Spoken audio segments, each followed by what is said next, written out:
नमस्कार, मैं सुरेश कुमार। सबसे पहले आपसे रिक्वेस्ट है कि अगर आपने चैनल को सब्सक्राइब नहीं किया है तो सब्सक्राइब बटन पे क्लिक करके चैनल को ज़रूर सब्सक्राइब कर लें। तो आज जिस टॉपिक पे हम चर्चा करने जा रहे हैं वे है कि अभी भी कुछ एक आंगनवाड़ी सेंटर्स ऐसे हैं जिसमें जो सभी बेनिफिशरीज़ का जो आधार है वो वेरीफाई नहीं है। तो इसका जो नुकसान है वो ये होता है कि उन बेनिफिशरीज़ को जो सरकार की तरफ से जो सुविधाएं दी जाती हैं वो नहीं मिलेंगी। इसलिए आंगनवाड़ी वर्कर्स क्या करें कि इमीडिएटली जो अनवेरीफाइड जिनका आधार है जिन्हीं भी बेनिफिशरीज़ का, उनको इमीडिएटली उनका आधार मंगवा के वेरीफाई कर लें। तो इसके लिए वो क्या करेंगे कि अगर पता करने के लिए कौन कौन से बेनिफिशरीज़ हैं जिनका आधार वेरीफाई नहीं है, इसके जो दो मेथड्स हैं, आप बेनिफिशरीज़ पे भी जा सकते हैं। अदरवाइज आप अगर क्विकली देखना चाहे तो आप क्या करेंगे कि जैसे ही आप पोषण ट्रैकर को ओपन करते हैं तो ऊपर फाइल्स आती हैं, बेनिफिशरीज़, फिर है डेली ट्रैकिंग, होम विजिट, ये 3 फाइल्स ऊपर हैं। उसके नीचे लिखा हुआ है एक्शन सेंटर। एक्शन सेंटर के साथ लिख रहा है कि find most used actions quickly. उसके बाद फर्स्ट आ रहा है रजिस्टर बेनिफिशरी, उसके बाद वेरीफाई आधार, फिर है माइग्रेट बेनिफिशरी। तो हम क्या करेंगे कि वेरीफाई आधार पे क्लिक करेंगे। जैसे ही हम वेरीफाई आधार पे क्लिक करते हैं तो यहाँ पे जो 3 बेनिफिशरीज हमें दिख रही हैं जिनका की जो आधार है वो वेरीफाइड नहीं हुआ है। तो आप क्या करेंगे, ये 3 बेनिफिशरीज को आंगनवाड़ी वर्कर्स नोट डाउन कर लेंगी। जैसे ही वो नोट डाउन करेंगी फिर वो दोबारा से बेनिफिशरीज में चली जाएंगी। आप पता चल गया 3 का, तो इनमें से एक जैसे लैक्टेटिंग मदर है, आप डायरेक्टली भी ऐसे कर सकते हैं। जैसे बेनिफिशरीज पे आते हैं, लैक्टेटिंग मदर पे जैसे ही हम क्लिक करते हैं तो ये जो लैक्टेटिंग मदर वाला फोल्डर है ये खुल जाता है। हम जहाँ देख रहे हैं कि ऊपर वाली जो 3 लैक्टेटिंग मदर है उनका जो आधार है वो वेरीफाइड है, लेकिन जो लास्ट वाली चौथी वाली शरीफा बेगम है उसका जो आधार है वो अनवेरीफाइड आ रहा है, और जहाँ पे रेड कलर में लिखा हुआ कि अनवेरीफाइड। आप क्या करेंगे कि उस केस में जो बेनिफिशरी है इसके आगे 3 डॉट्स है, जहाँ पे 3 डॉट्स पे क्लिक करेंगे।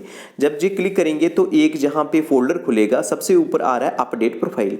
आप अपडेट प्रोफाइल में जाएंगे। जैसे ही आप अपडेट प्रोफाइल पे जाते हैं तो जो वो बेनिफिशरी है उसका पूरे का पूरा जो फोल्डर है वो खुल जाता है, जहाँ पे सबसे ऊपर नाम लिखा हुआ है शरीफा बेगम, उसके बाद उसका हस्बैंड का नाम है, फिर आधार नंबर है। आप क्या करेंगे कि जो पर्टिकुलर बेनिफिशरी है उसका आधार कार्ड लेके वहाँ पे देख लेंगे कि अगर आधार कार्ड में कोई वर्ड कैपिटल लेटर में अगर कोई वर्ड लिखा होगा तो आपने जहाँ भी कैपिटल लेटर में लिखना है, अगर वहाँ पे स्मॉल लेटर्स पे होगा तो जहाँ भी स्मॉल लेटर्स पे लिखना है।